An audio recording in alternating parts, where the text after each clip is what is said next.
Hey guys, welcome back to my channel. It's your girl, the Cartoon Hotspot, and today I'll be analysing the episode Optygami.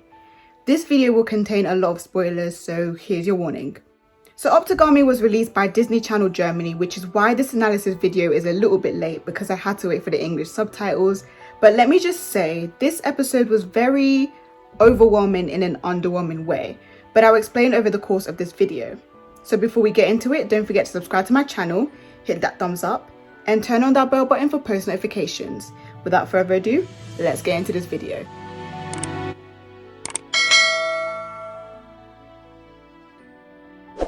The episode begins with Gabriel and Natalie coming up with a mastermind evil plan.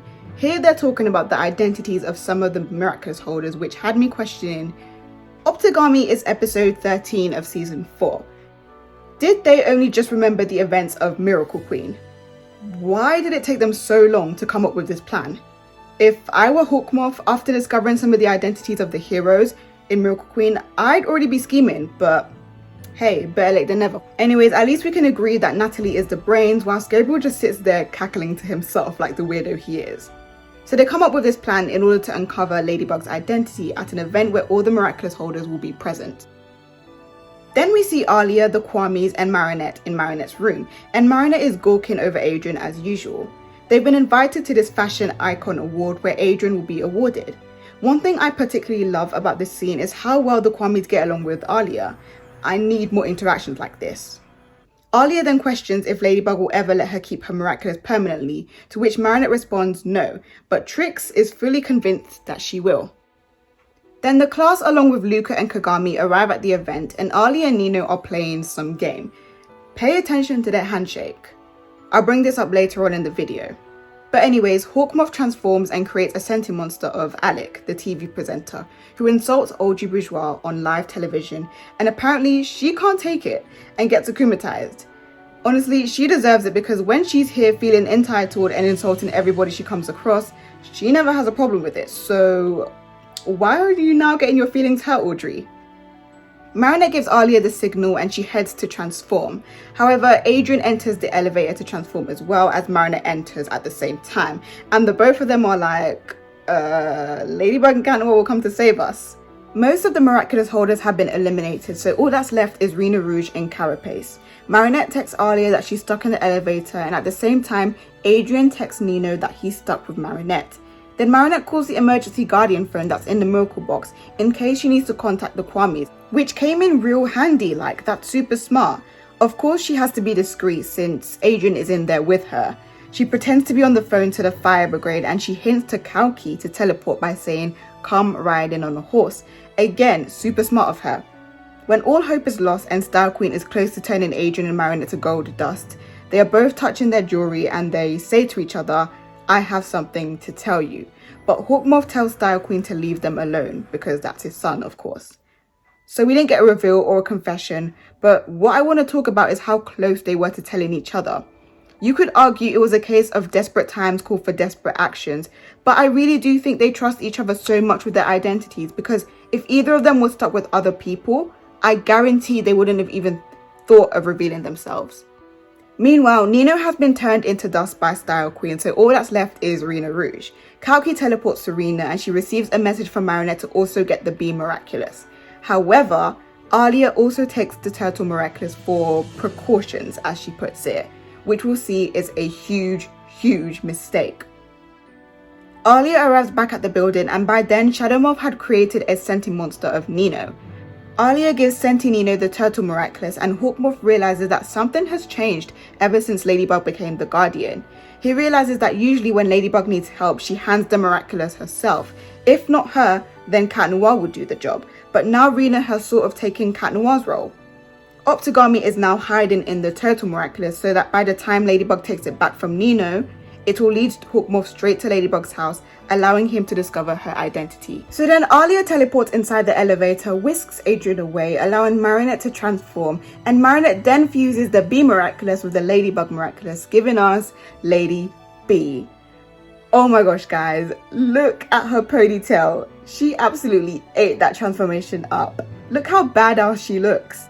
I'm not really going to talk about the battle other than the fact Ladybug summoned her lucky charm, which she didn't really need, and she's a bit confused why she was able to defeat Style Queen without it. The three heroes go to the rooftop. Oh, and at this point Cat Noir has arrived, but the battle is already over, and Ladybug tells him to wait. Sentinino and Alya detransform, and Alya has her hands out to do their handshake thingy, but Nino looks awkward and just goes in for a high five. Now, Ladybug here is a genius. She instantly realizes that Nino isn't Nino, and he is in fact a senti-monster. I loved this. Proving once again that Ladybug is an absolute badass and the best miraculous holder ever.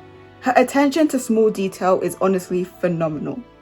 Hawkmoth and Natalie are shocked that she figured it out. Like, are you forgetting this is Ladybug? She's not that easy to fool.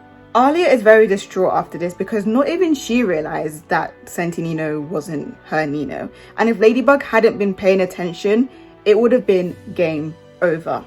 So Ladybug takes the Turtle Miraculous to Cat Noir, telling him to destroy it. And out comes Optygami. Back at Marinette's house, Alya still hasn't gotten over how she nearly jeopardized Ladybug's secret identity, but Marinette promises to teach Alya everything she knows, because she realized that she needs Alya to be ready to jump into action when Ladybug isn't. Marinette then gives Alya the Fox Miraculous to keep permanently, and I'm not going to lie, I had mixed feelings about this. I'm all for more Rena Rouge, but I feel like that was a huge mistake on Ladybug's part. Hawkmoth knows Alya is Rena, and at the end of the episode, Hawkmoth says he'll be watching Rena more intensely, which is not good. She's literally in danger, and Marinette knows that. But at the same time, they knew what they signed up to when Marinette told Alya she was Ladybug in Gang of Secrets. Alya did say she'd be there to lift the weight off Marinette's shoulder, knowing very well of the dangerous implications. So I guess we'll just have to see? I think Hawkmoth would use this to his advantage and try to get Alya, and this could probably be an epic season finale, who knows. One final thing I want to talk about is the lack of screen time Cat Noir is getting. I've kind of gotten the vibe that season 4 is mainly about Marinette and her struggles in being the Guardian, but it doesn't hurt to show us a little bit more Cat Noir, you know. I mean, has Ladybug even told Cat Noir that Rena is now a permanent miraculous holder?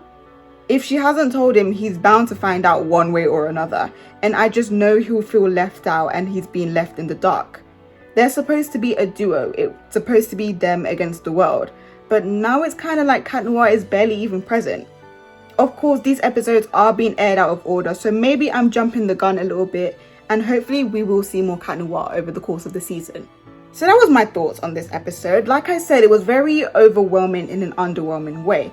Probably due to the amount of spoilers we had gotten prior to the episode. I also felt like the spoilers overhyped it, especially the elevator scene. The villain was underwhelming, but maybe because I just don't really care for Audrey Bourgeois. But yeah, overall the episode wasn't bad, but it wasn't amazing either. A lot happened which made it exciting and intense, and I think a strength of this episode is that we're wondering, what on earth could Hawkmoth be planning for Alya? Like, she isn't safe.